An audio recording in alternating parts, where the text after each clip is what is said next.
इंदौर में अपराधों के मामले के बढ़ते ग्राफ को रोकने की कोशिश में अब पुलिस तेजी से काम करने की कोशिश कर रही है। इसी कड़ी में पुलिस ने 36 घंटे में अंधे कत्ल का पर्दाफाश कर दिया। दरअसल लॉकडाउन की समाप्ति के बाद इंदौर में चोरी, लूट और हत्या की वारदातों में तेजी आ गई थी, जिसका अंदेशा पुलिस प्रशासन ने भी जताया था। लेकिन अब पुलिस हर मामले की पड़ताल में पहले ज्यादा गंभीरता और तेजी से काम कर रही है और इसी का परिणाम है 2 दिन पहले इंदौर के पलासिया थाना क्षेत्र में सिक्योरिटी गार्ड की हत्या के मामले का पर्दाफाश हुआ। हत्या के मामले का पर्दाफाश क्राइम ब्रांच और पलासिया पुलिस ने महज 36 घंटे में कर दिया है। 22 तारीख को हुई घटना के बाद क्राइम ब्रांच इंदौर व थाना पलासिया पुलिस की संयुक्त टीम ने कार्रवाई करते हुए मनोरमागंज में हुई गार्ड राम बाबू राजपूत के अंधे कत्ल का 36 घंटे के अंदर खुलासा कर आरोपी को गिरफ्तार कर लिया है। मूलतः रायसेन का रहने वाला था और यहाँ सिर्फ 1-1.5 महीने पहले ही इस बिल्डिंग में नौकरी पर आया था, गार्ड की ड्यूटी पर।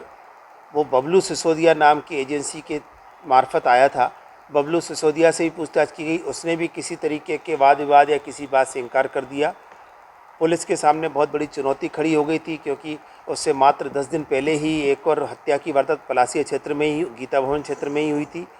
इसलिए इसको बड़ी गंभीरता से लेते हुए वरिष्ठ अधिकारी के मार्गदर्शन में डीआईजी साहब के जो भी निर्देश प्राप्त हुए, उनके पालन में additional SP zone 1 Jaiveer Singh Bhadauria और additional SP crime Rajesh Dandotiya को सभी तरीके के प्रयासों को गंभीरता से कराने के लिए उनको निर्देश दिए गए। दोनों अधिकारियों ने टीम के साथ काम करना शुरू किया। तो इसमें यह जानकारी मिली कि जो एक पहले गार्ड उसी बिल्डिंग में काम करता था, मुकेश कैथवास, वो इसके पास कभी कभी मिलने आता था। बस इतनी ही जानकारी मिली थी, उसी को आगे बढ़ाया गया। मुकेश कैथवास का पता लगाया गया तो वो अपने घर पे नहीं मिला। फिर उसके भाइयों को लाया गया तो उन्होंने भी कुछ नहीं बता पाए वो कहाँ है। इससे पुलिस का शक और पुख्ता हुआ। उसको लगातार उसका पीछा करते करते कल उसको खंडवा के पास से गिरफ्तार किया गया है और उसने घटना कबूल की है और उसके पास से हत्या में प्रयुक्त चाकू और अन्य एविडेंस भी जब्त हो गया है। जब उससे यह पूछा गया कि उसने इसकी हत्या का कारण क्या है, क्यों की, तो उसने ये बताया है कि उसको 7,000 रुपये से लेने थे उधारी के, और चूँकि लॉकडाउन में वो अपने घर चला गया था, उसकी नौकरी छूट गई थी और उसी की जगह ये नौकरी करने आया था, तो ये चाहता था कि 7,000 रुपये मृतक उसको दे दे।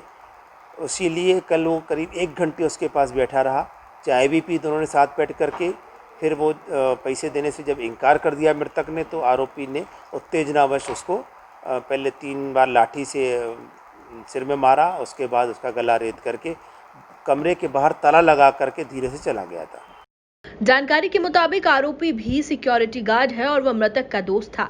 पुलिस की माने तो लॉकडाउन दौरान मृतक ने आरोपी महेश कैथवास से 7,000 रुपए उधार लिए थे और रुपयों के लेन देन को लेकर हुई कहासुनी में आरोपी महेश कैथवास ने डंडे व चाकू से वार कर राम बाबू की हत्या कर डाली। मृतक उधारी के रुपए लौटाने से इनकार कर रहा था। इनकार जिसके बाद हुए विवाद में आरोपी ने अपने ही दोस्त को मौत के घाट उतार दिया। बता दें कि पूर्व से परिचित थे। आरोपी व मृतक सिक्योरिटी गार्ड का काम करते थे। ताज़ा खबरों के लिए हमारे चैनल को सब्सक्राइब कीजिए, लाइक कीजिए और शेयर कीजिए।